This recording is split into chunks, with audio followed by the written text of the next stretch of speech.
Bismillahirrahmanirrahim. Assalamualaikum warahmatullahi ta'ala wabarakatuh. Alhamdulillahillazi arsala rasulahu bil huda wa dinil haq liyuzhirahu ala dini kullihi wa kaffa billahi syahida.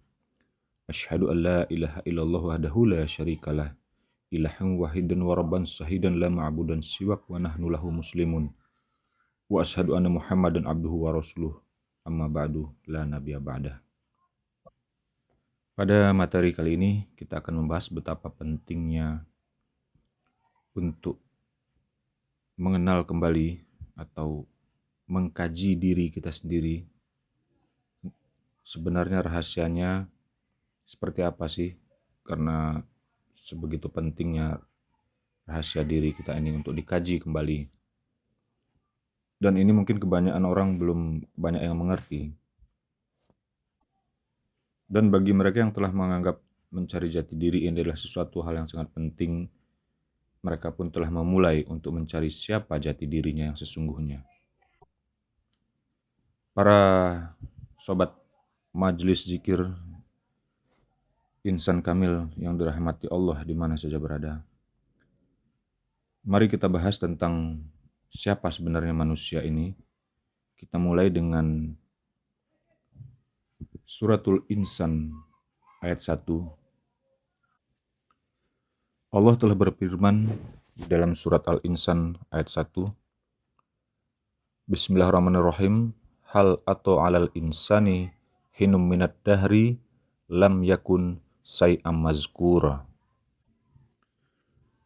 Dalam artinya, sesungguhnya manusia itu telah datang kepadanya suatu masa, suatu waktu yang pada saat itu manusia itu belum bisa disebut apa-apa, belum bisa disebut sesuatu. Kemudian dilanjut dengan surat yang keduanya, Inna khalaqnal insana min nutfatin amsajin nabtalihi faja'al nahu sammi'am basira. Yang maknanya, sesungguhnya telah kami menciptakan manusia itu dari setetes air mani. Dan kami hendak mengujinya, kata Allah, dengan perintah dan larangan. Karena itu kami jadikan dia melihat dan mendengar.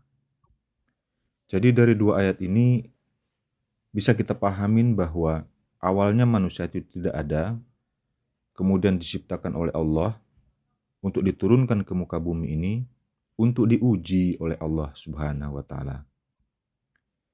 Setelah kami pahamin tentang ayat-ayat yang berhubungan dengan turunnya ayat tersebut, bahwa pengujian yang dimaksudkan Allah itu adalah pengujian yang paling tinggi, itu adalah pengujian tentang ketuhanan, tentang mengakui Allah itu sebagai Tuhan, atau mengesahkan Allah itu sebenar-benarnya pada saat kita di dunia ini. Ini telah diterangkan Allah di dalam surat Al-A'raf 172. Bismillahirrahmanirrahim. Wa is akhaza rabbuka min bani adamin zuhurihim zuriyatahum wa ashhadahum ala anfusihim alastu birabbikum qalu bala sahidna antaqulu yaumil qiyamah inna kunna an hadza ghafilin.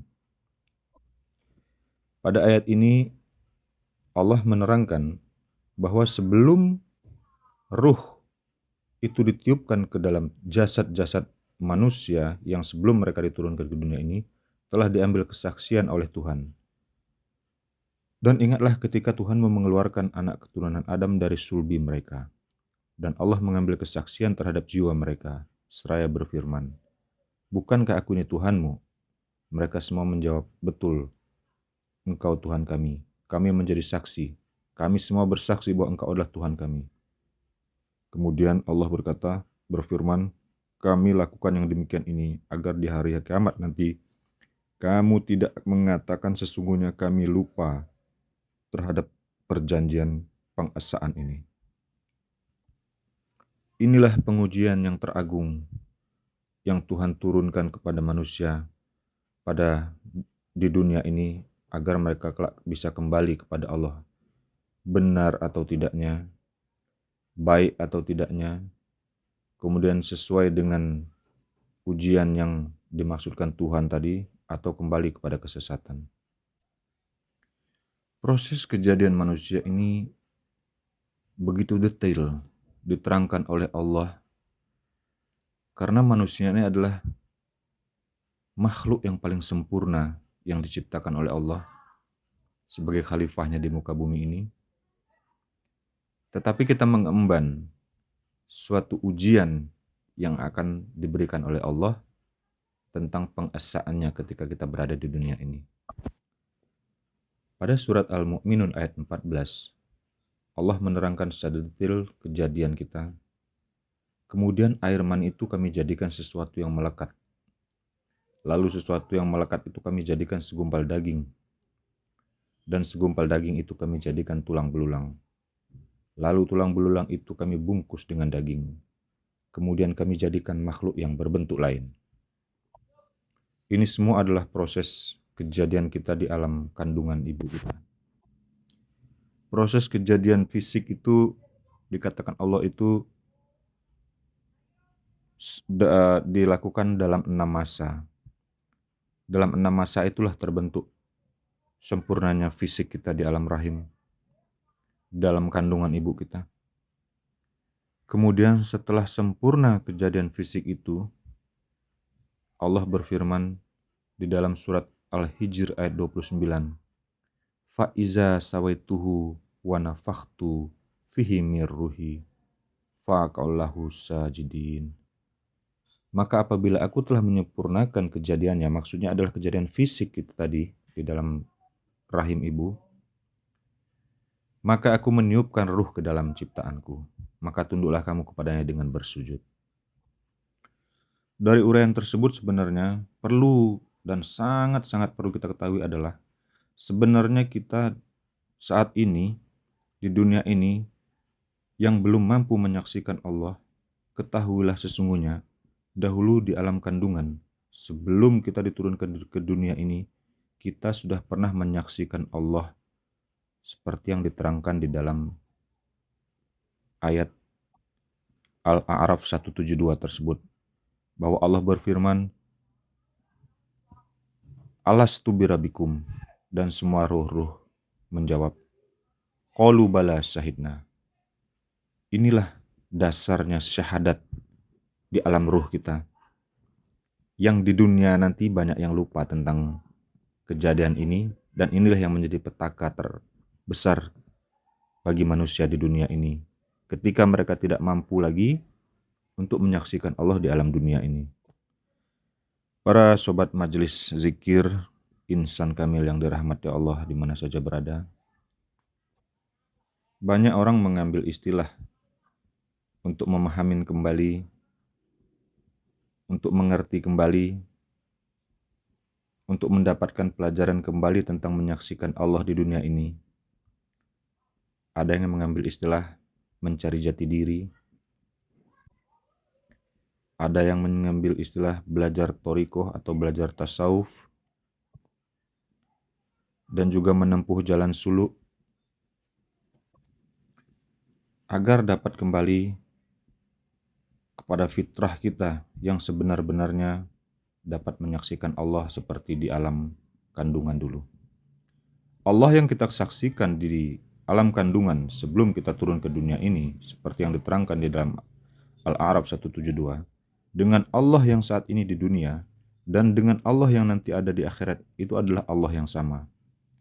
Oleh karenanya, kita dituntut untuk dapat mempersaksikan Allah di dunia ini. Dalam kajian bab syahadat telah kita urai bahwa syahadat itu menjadi rukun Islam yang pertama, dengan memahami, diucap dengan lisan, dan dibenarkan dengan kolbu. Di materi itu telah kita bahas. Namun pada kajian ini kita khusus membahas tentang asal mula kejadian manusia ini. Sekarang kita bertanya kepada diri kita masing-masing, sudah mampukah kita menyaksikan Allah di alam dunia ini? tanya dengan diri dan hati kita. Kita tanya kembali kepada diri kita, benarkah kita sudah mampu menyaksikan Allah di dunia ini? Karena kalau kita belum mampu menyaksikan Allah di dunia ini, kita dikatakan Allah lebih rendah dari hewan dan tersesat jalannya. Seperti yang diterangkan oleh Allah di dalam Al-Quran, dalam surat Al-A'raf ayat 179 Allah berfirman, dan sesungguhnya kami jadikan untuk isi neraka jahanam itu adalah kebanyakan dari jin dan manusia. Mereka mempunyai hati tetapi tidak dipergunakan untuk memahami Allah. Dan mereka mempunyai mata tetapi tidak dipergunakan untuk melihat tanda-tanda Allah. Dan mereka mempunyai telinga tidak dipergunakan untuk mendengar ayat-ayat tentang Allah. Mereka itu seperti binatang ternak. Bahkan mereka lebih sesat lagi. Mereka itulah orang-orang yang lalai. Ini sangat erat kaitannya dengan Al-A'raf 172 yang mengatakan, Allah berfirman di sana, kami lakukan penyaksian ini agar nanti setelah kita manusia turun ke dunia ini dan kembali ke akhirat, agar nanti kalian tidak mengatakan bahwa kami lalai dengan kesaksian ini. Makanya kita ketika di dunia ini sangat penting untuk bisa kembali memahami ini, agar mampu kembali menyaksikan Allah di dunia ini, sehingga kita bisa kembali kepada Allah di akhirat nanti dengan selamat. Tentu yang kami maksudkan dengan mengambil ayat-ayat penyaksian ini adalah bukan menyaksikan Allah itu dengan mata zohir kita, namun menyaksikan Allah ini dengan basirah mata batin, atau yang dikatakan mata hati, atau kolbu yang ada di dalam dada kita masing-masing.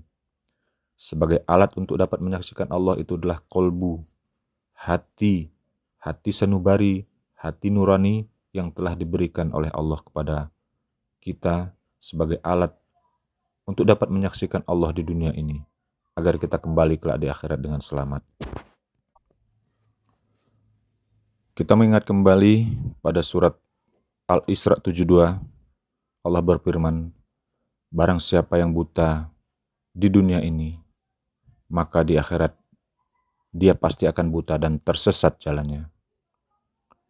Dilanjut dengan Al-Hajj ayat 46, sesungguhnya yang buta itu bukanlah mata zohirnya, tetapi mata hati yang ada di dalam dada.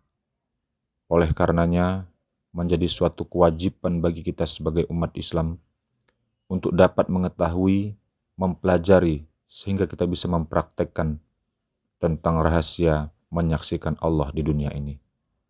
Billahi taufiq wal hidayah. Wassalamualaikum warahmatullahi wabarakatuh.